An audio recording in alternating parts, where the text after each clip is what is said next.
Hey everyone, welcome back. It is Tuesday, March 25th. Hope you're having an awesome day. My name is Levi. This is Drawbridge Finance. It is my favorite day of the week because it is Tuesday and we are getting into some stock trading, investing type discussion. We're going to look at everything from options and fair valuations and things that we can just talk about in general. So if you guys want to hit that like button, that helps my channel a ton. If you want to share this data, say hello, tell me where you're watching from, and let's get into the chat. Why don't you guys pull up some tickers today? If you type in right in YouTube, let me know what you want me to look at. We're going to pull it up. We're going to do an assessment. We're going to look at the chart. We're going to see what's going on. Let's get into it. We're going to do a quick little market recap right now and just look at what is going on. I've got triple Qs up there, but we're going to look at the charts. SPX, relatively inside day today. This is the 1 minute chart we're looking at in the top corner. Trading kind of well inside of a narrow range. Yesterday, saw that's jumping around on me, jumping around a little bit. Trading view today. Yesterday, we saw this large move up the market. We traded relatively close to the session VWAP.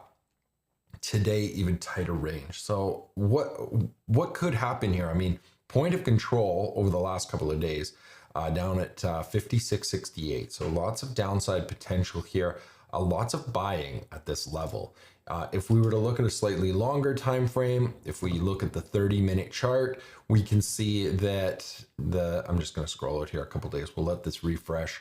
We'll just see how much volume there has been around this level, that 56.61. There was just a ton of buying yesterday, just massive amount of blue buying rate at this level. And market obviously, just kind of trading flat for the last 2 days after that big move. Tesla, big moves along with that over the last, yesterday's trading session to start the week. And looking over, so if we look at the SPX, turn this back on here for you guys. SPX trading flat today, so down just 0.06%.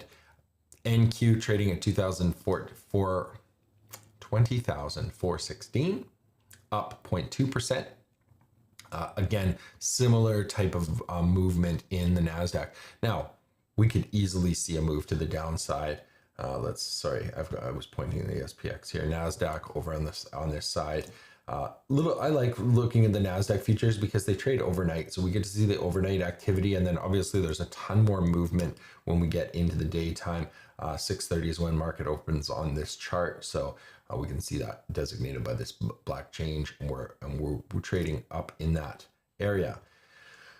If we scroll back on the 30-minute NASDAQ futures, again, you'll see that there was a ton of volume down here. We are trading very much in a territory where we could whip down to the downside. So be very aware that we could see a harsh move to the downside. This could be a bounce off of lows. It may be that we're back into a bullish market, but if we were to look at the 1 day chart on this, it would be very easy to see. What are we doing here? Thank you for saving that. That's not what I wanted. Let's go to the NQ. If we were to look at the daily, we're right near the 200-day moving average, and we don't know what we have in store here. If we're going to see a further correction like we did, or if we're going to continue to rise up. So it's very hard to tell, and it is at an inflection point. Lots of buying happening here, so could easily be a push higher, which would be nice. Russell still kind of inside of this wedge. I drew this last week, and looking at where we're seeing this bottom, where are we going to be? 200-day moving average is getting flat. If we see this break to the upside, we've got a little bit of a push to the upside before we get into territory where it's likely to push higher. But I am still leaning a little bit long IWM. VIX came down substantially. So when we talk about volatility, we had our opportunity. It was very, very nice, gradual increase up into selling premium, and then we've had this slide downward. Lower volatility as of late. We're down at this 17 handle again. So right near the average, which is this red line. What else do we have? US oil 68.80. It bounced off its lows around 66, have come back up. No surprise there as to what's happening. Gold continues its move to the upside. We broke that 3,000 level, so we're at all-time highs just a couple of days ago. Are we going to see a correction in gold? Maybe, maybe not. We could easily see this trend higher.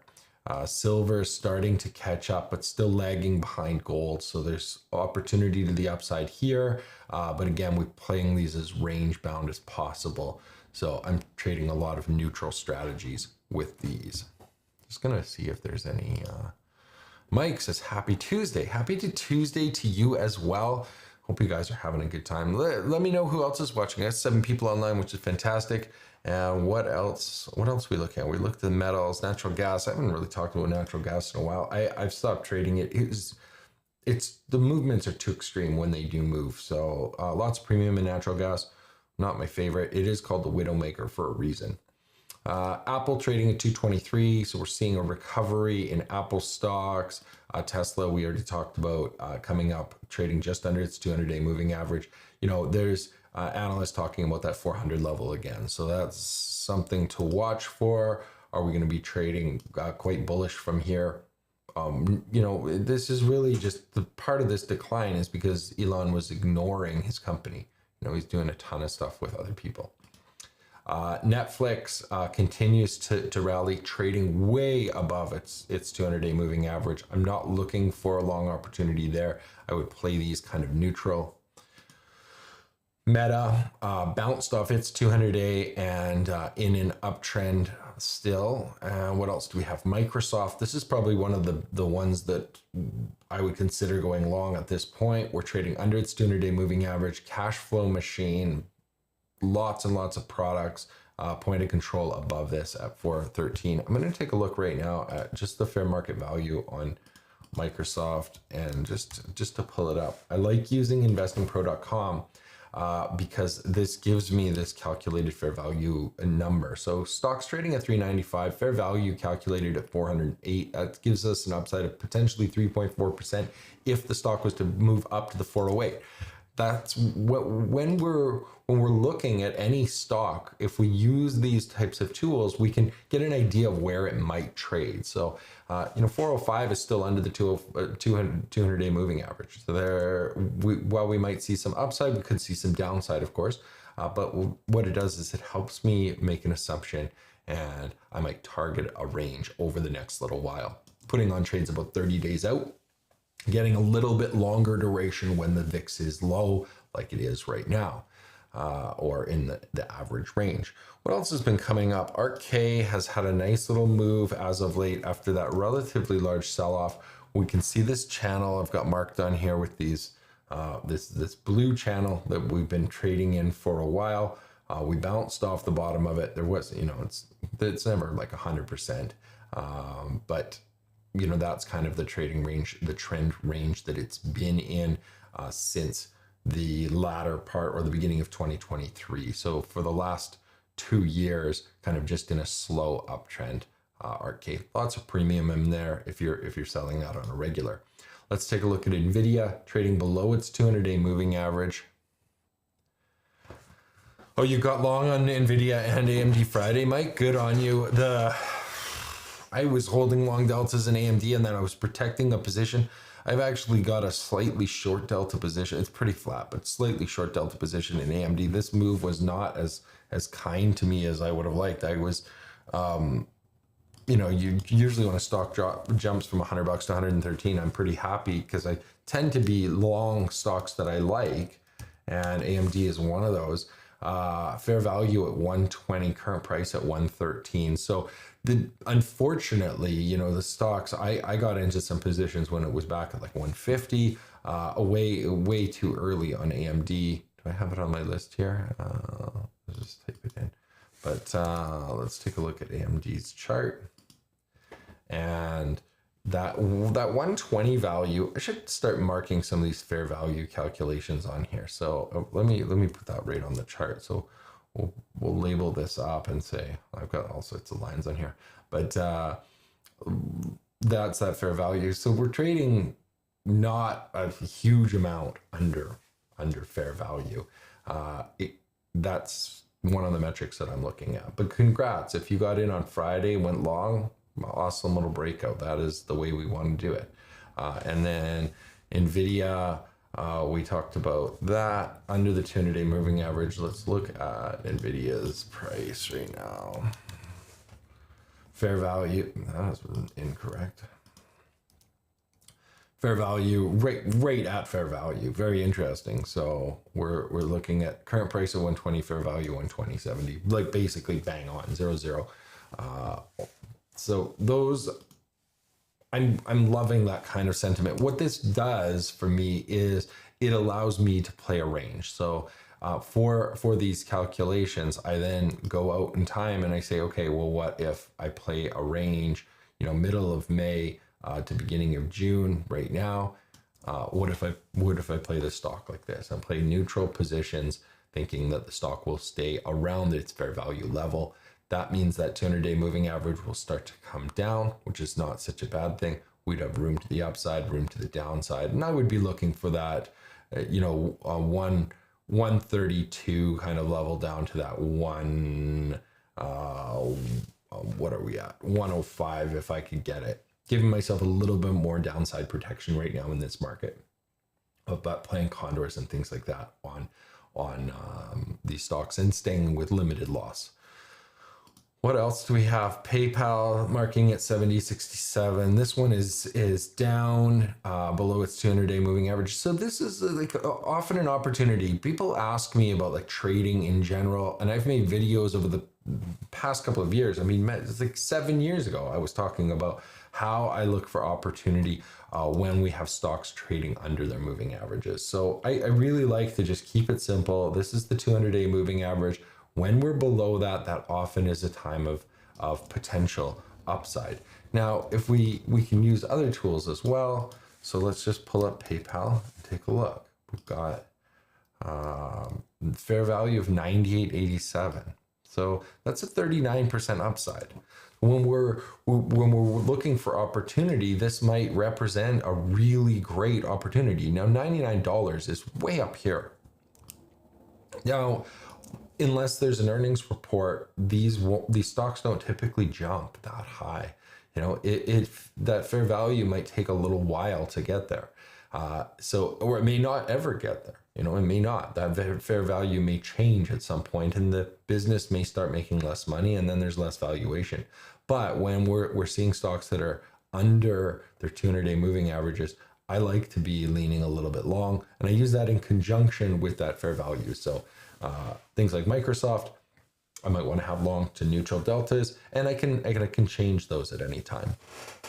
And let's we looked at NVIDIA and AMD, and then let's just look at Mike's asking. Thanks for being an active participant, Mike. I appreciate when you come on and ask for these things. I'm an affiliate for both Seeking Alpha and for investingpro.com or investing.com, their pro version. And I have links down below. So if you guys use those links, then you get a better discount than you can online, which helps you. It also they give me a kickback for promoting them, and I love their services. I use them all the time. So I only promote services I actually use, just so you guys know. Valuation C on AMD, so kind of neutral outlook there, but we've got good growth and it is profitable. It just has poor momentum. So rank number 32 of 68 in the information or in the semiconductor industry. And let's see, NVIDIA. We've got that valuation as an F. So the valuation according to Seeking Alpha is not a good time to buy. And let's just go back to that chart. Let's just look one more time here.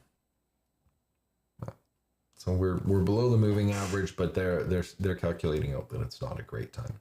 And this is why I use different services to try to look at those together. Nathan's asking, is a fair value supposed to represent current or 1 year projected price? As far as I know on investing.com, fair value is current. So fair value is typically a calculation of what what they are relative to the amount of shares outstanding and their price to earnings ratio. So that's, or their earnings. So we're looking at that type of data, say how much does this company make currently? How many shares are outstanding? Then we can calculate this. Now I'm super simplifying it. These quantitative programs that are running are super in depth. If you look at some of the stuff that Seeking Alpha has, they have quite a few videos from Stephen Kress, who's their head of their quant department. And he talks about kind of the back end stuff and how these quant ratings work. Now, Seeking Alpha doesn't have this number value, so it's a little bit different, but what it's doing is it's using different data metrics and compiling what they think, or what the computer thinks is a fair value. So is this similar to like VWAP? It's not. I think that as an indicator, VWAP would actually be stronger. So maybe we should look at that and just say, like, what is that volume weighted average price? If you guys are unfamiliar with what VWAP is, I'm going to turn the VWAP on for the session for NVIDIA, and that's not going to give me that, is it? Let's add it here. Let's add a volume weighted. No, I don't want an alert. I want to add an indicator. So let's go VWAP. Yeah, that should be showing. Why is it not? Because it's showing on the session. What I need to do is add one that is I'm going to delete this. I'm going to add an indicator that is a VWAP fixed range. Volume weighted average.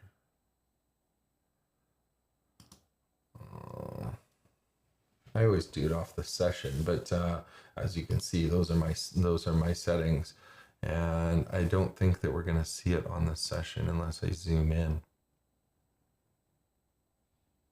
So let me just change it to 5-minute chart and see if we've got a VWAP on here. So if we can see it here, the current for today's session only is a 120.13. Now, those quant ratings don't actually change that frequency with that frequency. So yesterday the VWAP was this blue line here. That's what we're looking at. And unfortunately, I can't on the fly like this do it on the session. What we would want is a longer term. So you'd want like the VWAP on the month or from a fixed point. And if we put that on there, what it would give us is the volume weighted average price over a bit of time. And that would give us an indicator as to when we should be buying and selling, because oftentimes algorithms use the VWAP and they will stay within the ranges, one standard deviation off of that. And you can see how that functions when we look back at each of these sessions. The VWAP is relatively stable per session, and then we see a bit of movement across that during each session. There are, of course, there's some anomalies, but quick reversals when we trade too far outside of those ranges. And that's pretty typical. The nice thing would be, when what I should be showing you, and I'm just not going to try to stumble along on a live stream, but a VWAP over a larger session. So we would end up with a line, that kind of replicates where the average price was. If there's a ton of buying down here, that's going to drag that VWAP lower. If there's a ton of buying above, it's going to drag it higher. So it basically shows us where the volume price is. I use these volume profile candles, and that shows me where the buying and selling is. So the largest buying and selling right now is around that 120 mark. If we look back to the 14th of February, so over the past month, we can see kind of where the bulk of the trading was. Even though the stock traded in this range for quite a good duration, there wasn't a lot of trading comparatively to the amount of volume that we're seeing down here. The bulk of the volume happened down here. There wasn't much trading. It was very, very slim around that March 7th to 13th when this was trading here. And we're seeing a lot of buying and selling action in this middle range. Less volume in these extreme moves. That's pretty typical. When there's lots of volume, the price trades sideways. When there's less volume, the stock price moves. So that's why I use these types of candles rather than the VWAP on the longer time frame. John says he's so bummed he missed last week, but he's back. Well, I'm glad you're back. That's fantastic. Let me know. Why don't you guys throw in a couple more tickers and we'll pull them up. Mike says, I'm also eyeing the TQQQ strategy we talked about a couple weeks ago. My trigger price SPY was touched today, but retraced slightly. I am also watching that as well, Mike. I'm still holding TNA. It's interesting when we talk about this triple leverage. I would not deploy that strategy on a triple SPX or a triple S&P 500 strategy or ETF. I think that the premiums, when I look at the premiums, the juiciest premiums are always on the Russell. So we get the biggest bang for our buck trading against the Russell. Next is the NASDAQ, and then third, the SPY, if we were only to use those three indexes in comparison. I love that TNA strategy. The covered calls only for that, I don't mind the drawdowns at all. Like I know that the strategy we talked about was like entry and exit based on the 200-day moving average, but I actually don't mind the drawdowns that occasionally occur in the funds like TNA, because the premium is so big every week that because it's so large, it's easy to overcome. And I don't mind, knowing that I'm going to be able to cap my profits at a lower level that maybe I even bought. Like say I had an average price of $40 and I'm selling a covered call at 37. Well, if I'm making 35 cents a week off that, in order for me to roll back up to $40, say the stock goes back up to 40 and I've got a 37, if I'm collecting 30 cents a week, well, I only have to roll out 2 weeks to move up 50-cent strike and get a credit, which is a ton of premium, which means that unless there's huge moves in one direction or the other, then I'm relatively safe selling covered calls. And then the hope is that the stock goes up and those covered calls, we just move them up anyways. We won't actually have to get them to be rolled up in the money. That would be ideal if we just kept the up move repeatedly. So I currently am not trading any, trading on most of my TNA position, but it was at $33. And if on the next update on IWM, I will be definitely loading up on covered calls. And the drawdown hasn't been that bad at all. Nathan says, interesting. I see. Thank you. You're very welcome. I hope that I'm always trying to figure out things that are trying to, just be clear and concise about how I view things and how I'm looking kind of longer term, because I do like to trade things that are not, super crazy, too fast. That being said, my day trades have been absolutely killing it. My day trade today might lose, but I've been doing this little strategy lately in my Discord chat, and the performance has been wildly successful.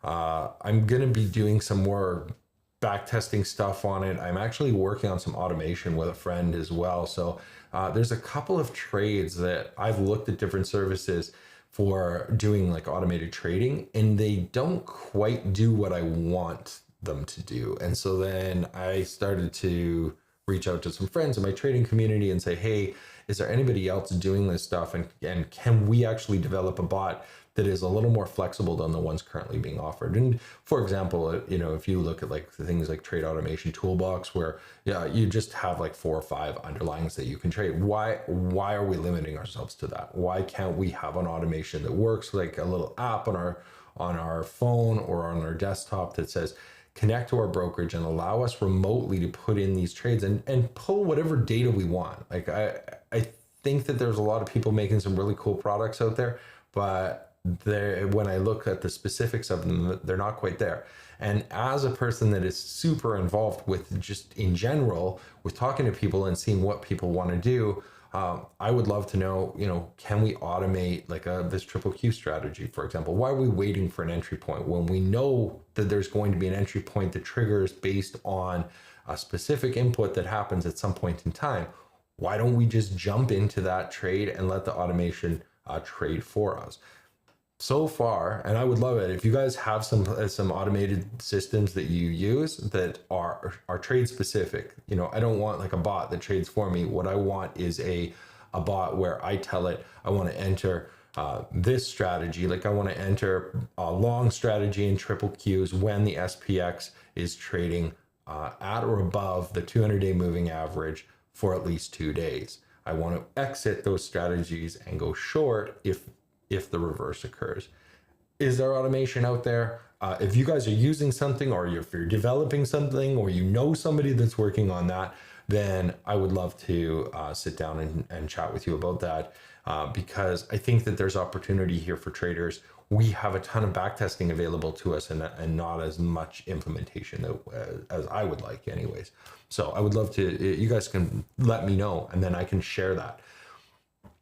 One of the things that I want to focus on, and it's been a struggle, I think for years, you know, I made the choice to stay in the financial world as a person that is not involved with people's money specifically. I don't actually sell or buy on anyone's behalf. It's just not something that I do. I've thought about it many times. I mean, I've even been offered positions selling like mutual funds and products that I mostly don't agree with in general.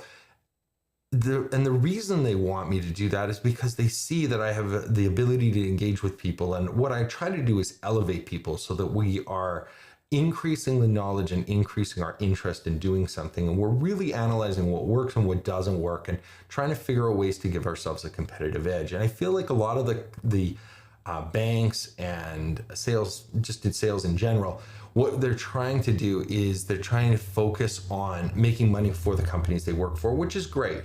But ultimately, from an altruistic standpoint, I personally don't want to see that. I want people to be able to say, fine, here's some money that can be managed. Let me take some of the money that I have and learn a little bit and apply some of that knowledge and have fun and hopefully have greater potential with those funds that I'm allowed to play with, or I'm allowing myself to play with. This is why I've kind of gone down the path of creating tools for traders. That's like one of the things that I do. So if you guys are ever looking at things and you're thinking like, I wish that there was this thing that did this, that would help us a ton. That's the excitement for me. That's where I want to push forward. You know, I've been trading options for a long time. I've been teaching people how to trade for a very long time. That has been fun, but now I want to get into the development side and say, okay, if we don't want to go with bots, can we have something that functions, takes us away from the screen, gets us out in the world a little bit more, so we can, you know, do those things. Because a lot of these setups work and the computers can run them for us, but we need the ability to be able to either track them or implement them. So if there's anybody out there watching and you guys are thinking, oh, you want to work on something that's like that, I'm always looking for ideas to bounce off people and to work forward on those types of projects. So appreciate that. Brian's asking, can you please show how you set up the horizontal volume bars in TradingView? Thanks. Absolutely. It is a paid feature, but it's the volume of rows. This is a VRVP is what it is. So if you went to the indicators, you would be like VRVP. And what does it stand for? It stands for Visible Range Volume Profile. And so you would click on that in this favorites and it would just add those in. There are some parameters. I just use the default settings. I'm not too fussed about a lot of things. Oh, did I just delete it and change the colors on myself? That's fantastic. So let's go into the settings and let's look at the style. So we can change that volume. I typically have the volume up, volume down. I have these set to yellow and blue just because it's easier to see, and they're kind of faded out. So we've got, the reason I do them as yellow and blue is because then it's giving me an indication as to whether or not it's buying and selling that's happening. And I might change the colors a little bit here but that's how easy it is. It's a pretty simple indicator in general.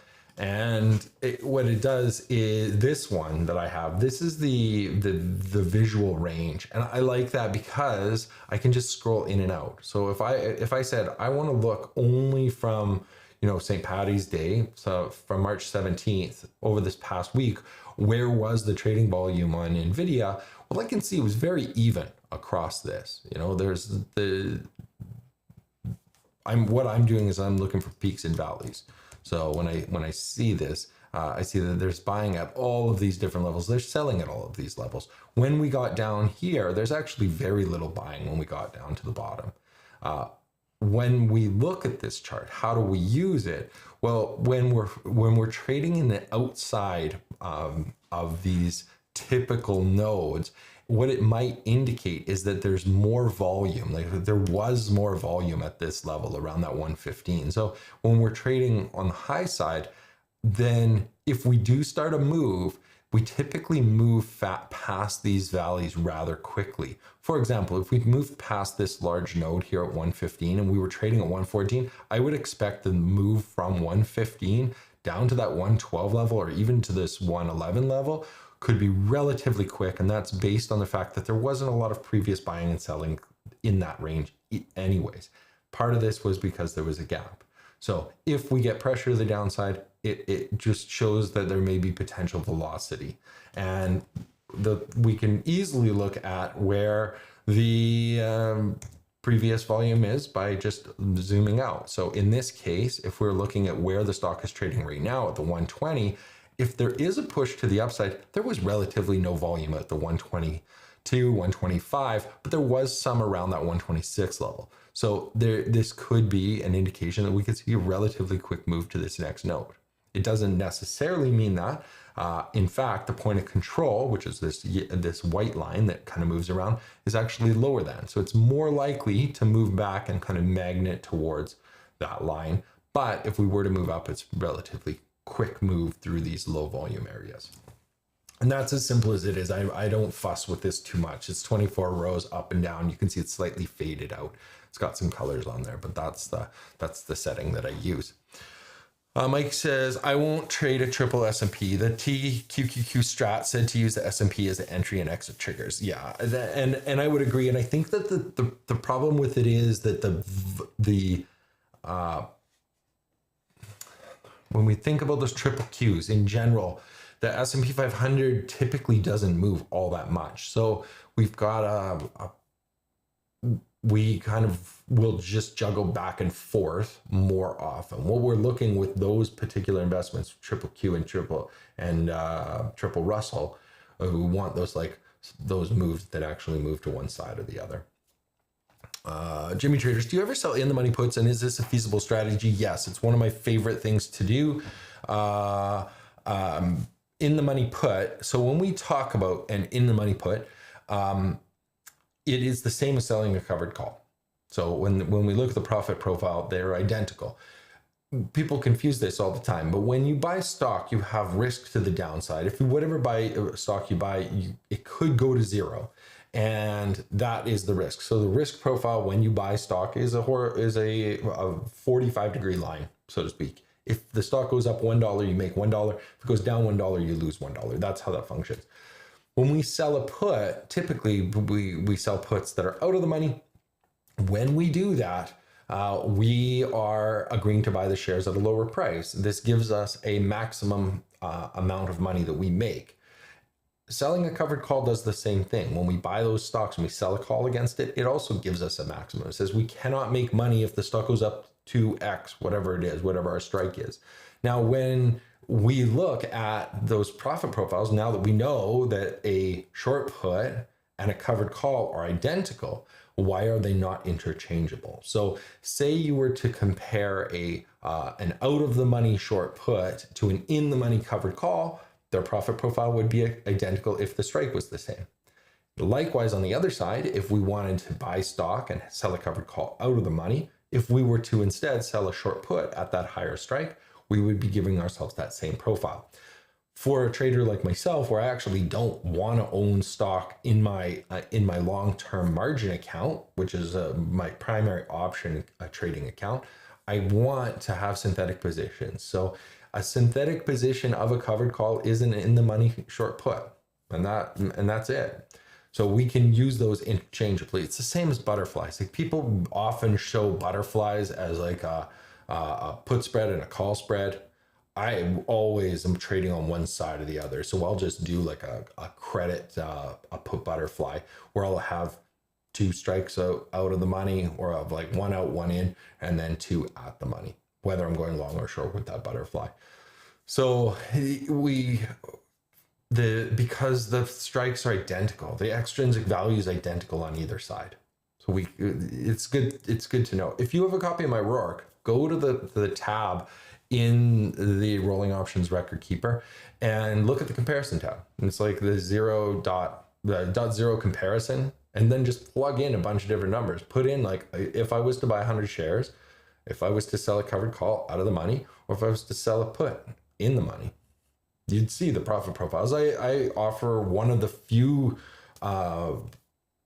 software, I use that term lightly. It's not really software. It's just a template we use for Google Sheets, but it's one of the few tools that I see out there that actually overlays strategies like we all should. I mean, it completely changed my trading when I was able to chart out my own strategies and say, okay, when I look at this position versus this position, what does it look like? Let me pull up actually something from my Discord. We were talking about this relatively recently about where was that?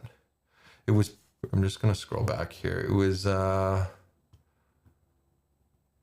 relatively recently, and I'll pull up a graphic of the comparison. What stock was that?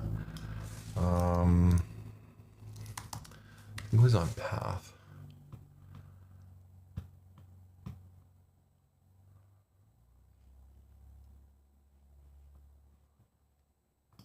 It's right around here. We're looking at, yeah, I found it. I love Discord. You know, there's part of the reason I use Discord, and if you guys aren't part of my Discord, patrons obviously have a paid members area, but there's also a free area as well. So come over, get the link, head over to patreon.com/drawbridgefinance. You can say hello to me on Discord, and then if you've got questions there during the week, pop them in. I don't prioritize my free chat, but I definitely will respond eventually. And then obviously I'm in the members chat all the time during market hours. But what that does is it allows me to connect with people, and we can have, it's a little bit easier to just, do what we need to do when we're trying to communicate. Why is this so zoomed in or zoomed out? What is going on here? Okay.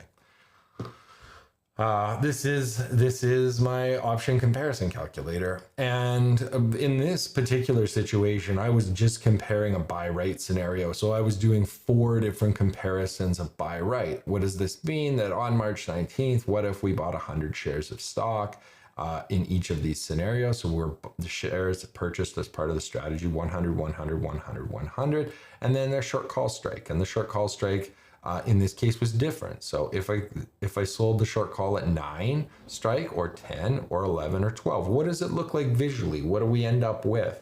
Well, one of the things that we look at is that doing a buy right of an in the money covered call is the same as a short put. You can see the profit profile here. There's a little bit of profit and a lot of risk. Short puts by theory, by design, are actually not a very good investment. You make very, very little and you have lots of risk. Not that great. Put spreads are way more capital efficient. There's lots of ways that we can increase this, but it's a good money maker because there's the theta decay is pure. It's very, very fast. In this case, if I was to sell the 9 strike, I would have to pay $8.94 or $894. Now, it doesn't give me much profit. If the stock stays above $9, stock was currently 10.51 when I ran this scenario. If this stayed around above $9, I would end up with a profit of $6 minus commissions. Now, not worth the risk. You're basically making nothing. And that's why I look at the estimated profit loss. So that's the blue line. We're looking at comparison 1, blue line. Red line, comparison 2, is the short call at 10. So in this case, I pay less. It's still an in-the-money call. Stocks are selling at 10.51, so I'm buying the shares for that. I'm selling the call. My total debit's 963. What that does, red line on here, it gives me a potential of 43 bucks because I can, 963, so $37. I got $37 of max potential, and I have risk of $963. It charts it and compares. This orange line is where the 1051 is, and that's the most important part for me. I want to see how much money do I make if the stock doesn't move. And in this case, the blue line, I make nothing, not worth the risk.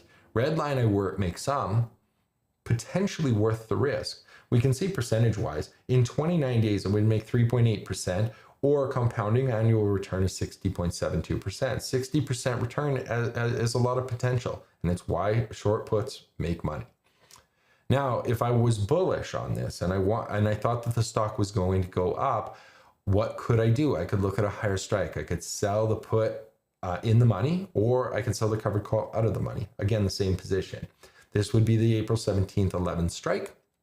And we are, what it does is it gives me this risk to the downside that is whatever the debit paid, $1,004. So I've got risk here, this yellow line, and I've got a max potential profit of up to $1,100 minus the debit paid. So about $96. Now, the question becomes with this, these are all delta trades. And when I say that, what is happening is if I thought that the stock was going to go down, I would not even enter this position, even for this 6 cents. It doesn't make any sense. I'm not making very much. And if I thought the stock was going to go up, I wouldn't enter this blue position. It just doesn't make sense. So this tool helps me visualize and say, well, where can I make money? Now, this red one might be fine, but if I want to have less deltas applied or less downside risk, then I would go with this red trade and be happy making 3.84%, which is a fine return.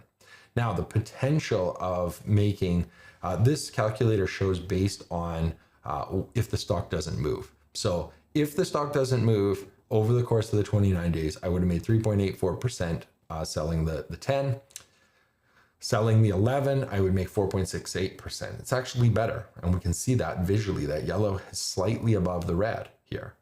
Now the green one is actually lower at that point. It only makes 1.84%, but this is still a slight risk reduction to the downside of 1.84%, and it has massive potential.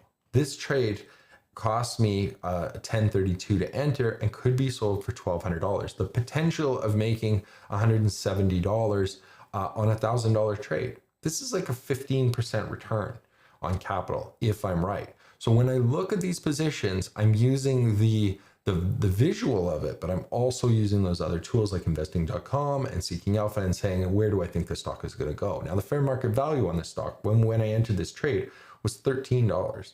So my expectation is the stock's going to move up.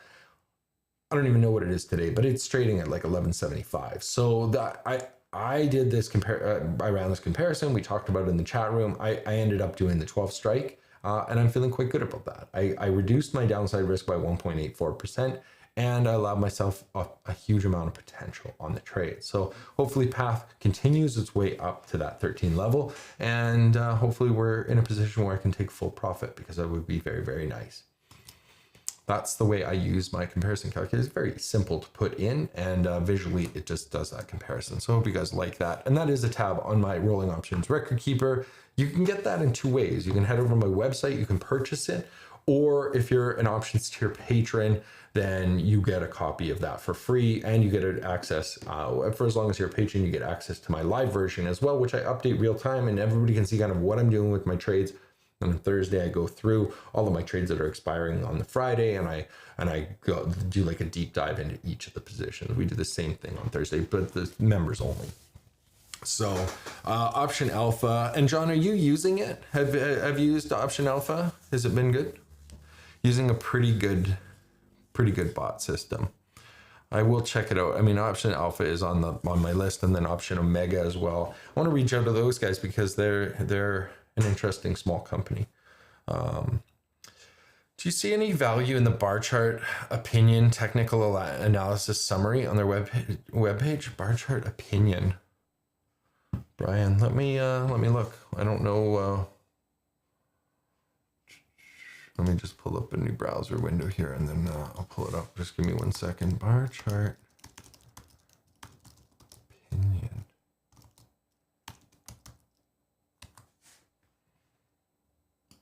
Like barchart.com. I have a friend that really loves, I should get him to come on one day. He loves barchart.com. I didn't even know that it was called barchartopinion.com. I'm pulling this up right now. He loves it. He does a ton of like really complex, like I feel like I do complex stuff. And then when I look at what he's doing some crazy correlations. He's got like tons and tons of correlation type charts, and I will occasionally ask him about stuff, but well, this is interesting. So they have like long short put butterfly, long iron butterfly. Okay, well, this is cool. As you can do, and is this free? What have we got here? This is like Tesla, long butterflies, max profit, risk to reward 27 to 1, IV rank, probability profit. This is a long iron option screener.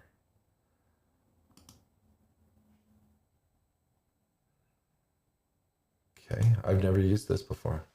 So the short's at 270, the long's at 280, and then the long at 280, and then the short at 290. Max profit's 35 cents, max loss 965. That seems like a terrible trade, but expires May 16th. This, when we're doing butterflies, I mean, I would rather be on the other side of that with a minimum profit of $35 and a maximum potential of 965. Even though it's a very, very tight range. Interesting way to play it. I mean, this risk reward just seems a little bit high to me. Meta 13 to 1, 135 to 118.65. The nice thing about trades like this is that on this date, as long as the stock isn't trading right at 620, can't lose more than $1,865. What I would be looking for in these is the lowest risk to reward ratio. Now, this is the kind of thing that I would do on my daily. That's why I went straight for this long iron butterfly. But looking at my daily SPX trade that I've been running, the risk reward is actually really crazy. It's like, what was the risk reward? I could show you today what it looks like. I'll show you one of my. Let me switch back. We're getting close to the end, so I'll quickly show you my Green Giant trade sheet. This has been crazy. Like, you know, sometimes when you come across a strategy that you're like, is this really making this much money? And I actually am. These are real results I'm going to show you, but I've been trading it very small. So just keep that in mind, because I just can't. You don't want to go all in on things and then not see what's going on. So most of these trades deploy this exact same strategy. There was one in here that I didn't, but what this trade, the risk capital, so this is a long butterfly. The risk capital is 1977 for that. Today's trade, what I have on here is, we'll go look at it, March 25th. I actually don't even have the risk capital, so it's good. I need to fill it out. So let's look at yesterday, what it looks like. If I wasn't to close this, there was the butterfly. So what we do is that it's got a risk, and I could have lost 23.15 yesterday. So that was my risk. And I put that trade on at 6:43 in the morning. So 13 minutes into the market day, the market was trading at 57.35 at that point. And I actually marked the strike at 57.25, which was the open. So that's where I centered it, on the open. And I was able to collect $684. And that $684, the SPX did not stay in this valley of death. It moved out of that, and I was able to close this for full profit. So when we talk about like a risk reward ratio, my potential on this was 684 and my risk was 2315. And so if we pull up a calculator, let's just look at what that ratio is. Close this. I don't need to look at that. Where's my calculator? And this is part of why I'm using this particular strategy, because the potential is crazy high. So 684, 2315. So 684 divided by 2315. So 29%. So about a 1-to-3 risk reward ratio. And if we just jump to the summary, you'll see what the return on capital is. Now, one of these wasn't this trade, but return on risk capital 51%. And then the second day I traded it was minus 41%. Then I made 7%. I did lose almost all of my risk capital on the fourth trade that I put this on. Then 66%, 24%. And then I'm just looking, one of the lines should not be included here. March 11th, I did a different style of trade. I had more risk on, but you can see these are all relatively the same. So risking $2,400, making $582, risking $291 to make $708. Today I risked, let's go fill it out. Well, let's just go see where it is. So I'll scroll down here to today's tab. This was the trade that I put on, and we can see the max risk. I'll just turn myself off here. We can see the max risk at every strike. So $979 potential profit if the SPX closes at any of these strikes, 56.25 down to 57.40. This updates real time. We're currently, well, real time 15-minute delayed, currently at 57.62. So we're in the valley of death. If we were to close here today, I will lose $1,500. And that may happen. You know, I'm not too worried about that. But my max risk on this trade, the most that I can lose, is 2,020.90. So I'm just going to copy and paste that right here, enter max potential loss. I have that manually set up because just the way the spreadsheet works. But what will happen is if we were to close right now, it would be a loss of $13.85, and we're hoping that it moves down or up. Doesn't matter, as long as the worst case scenario is if it closes right where it opened at 57.70. But if we look over time, what's happened, because I've been making money off of this, you know, you make 30% return, 27% return, 11%, 18, 19, 17. This is daily. When we look at like the year to date on these trades, now granted, one of them was not this trade, and I'm meaning to make a chart that doesn't record this. That $2,200 investment that I started February 2nd, I started trading this, has made $4,300 already. So it's been a wild return. Like a 20% annualized return is this yellow line. So even if I was to change the target return to 100%, which is that's that yellow line, would be 100% annualized return. You can see how crazy this is. I've made almost the year's target at 100% already, and I'm like a month in. I didn't even start this till February 2nd. So so far in testing and live testing, this has been a wild trade. And you know, I post that every morning in my chat room. You know, so what I want to do is look for strategies like this where it can take small amounts of capital allocation and say, see, can we really make an accelerated amount of money? And that trade takes less than 5 minutes. If you were fast at it, you could do it in 2, but I would say less than 5 is a reasonable amount of time. And I'm not worried about it. It either wins or it loses. It doesn't do both. It wins or loses. Okay, enough of that, talking about stuff there. Let's, wow, there's 13 people online. Thanks for the likes, everybody. I got a couple likes, which is fantastic.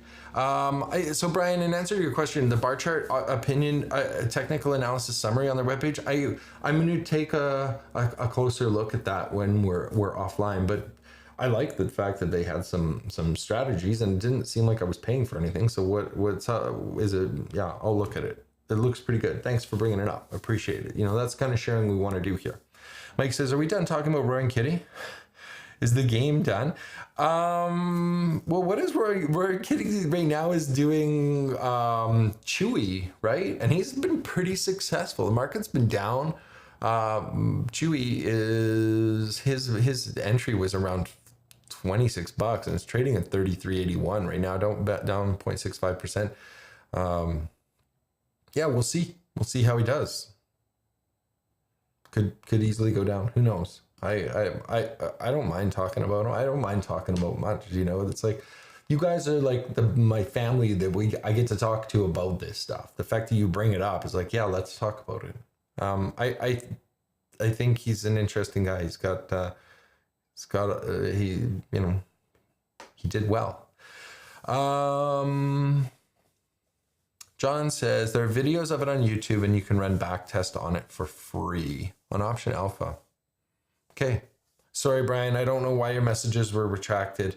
Not really sure. John Lindsay says call spread out on Uber 3 weeks out at 80.85. Thanks, John. I like that when you put in actual trades. Let's take a look at Uber just to pull it up.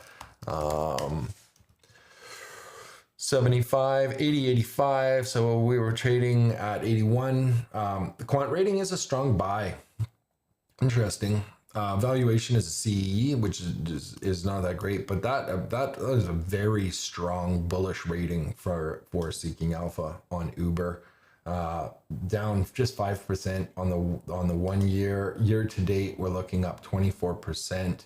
Obviously, on these longer term charts, they'll be pretty darn good over the last 5 years, from $27 up to 76. And this is where I want to just jump over to look for Uber.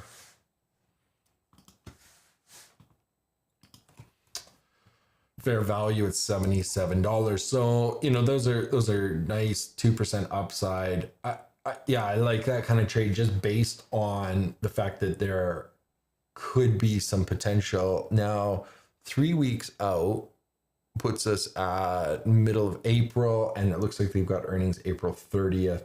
So that's outside of earnings. So hope you got a nice credit for that. What do you look for, John? Do you look for like a 20% credit? My thoughts is when Tesla is up, Uber is usually down. Interesting. That's good. I like that. There's call premium in Tesla as well. You can get paid for betting against anybody right now, except for the indexes. They're not paying super well. There doesn't seem to be a huge amount of upside risk, which scares me a little bit because then it makes me think, well, does that mean there's more downside risk? It really depends on what you're looking at. Okay. I'm going to call it. It's 12 o'clock exactly. I'm going to go get some lunch.